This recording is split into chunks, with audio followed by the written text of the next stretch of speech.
Përdorimi në rritje i motorëve, bicikletave dhe mjeteve të tjera me dy rrota, shoqëruar edhe me një numër më të lartë të aksidentesh, dëmtimet në kokë dhe shtyllën kurrizore mbeten ndër pasojat më serioze. Gjitha mjetet me dy rrota, po zakonisht monopatinat, na ka treguar që dëmtimet janë goxha të mëdha, sepse përplasjet zakonisht janë në kokë dhe në pjesët e gjymtyrëve, duke dhënë hemorragjina cerebrale apo duke dhënë edhe fraktura. Pajisjet mbrojtëse mund të reduktojnë ndjeshëm rrezikun e dëmtimeve të rënda. Një kokore nëse nuk është e duhur ose nëse nuk vendoset siç duhet, është e barabartë prapë me pasoja të tjera, sepse qëllimi i saj është për të zbutur goditjen dhe duhet fiksuar mirë dhe duhet marrë me për masat e kokës e me gjitha.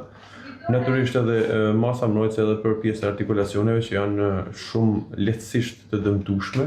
Edhe një rrëzim që mund të duket i lehtë në disa raste mund të ketë pasoja serioze për shëndetin. Ka raste për shembull që vinë në gjendje të mirë, mund të kenë përgjumje. Shenjat e përgjumjes nuk janë shenja pozitive, sepse tregon për një vujtje të trurit. Nëse kanë vjedha të vazhdueshme tregon që ka presione të larta në trup.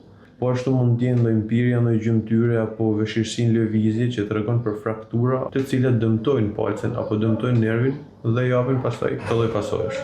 Respektimi i rregullave të sigurisë rrugore dhe përdorimi i pajisjeve mbrojtëse janë mënyrat më efektive për të parandaluar dëmtimet e rënda dhe për të mbrojtur jetën e përdoruesve të mjeteve me dy rrota.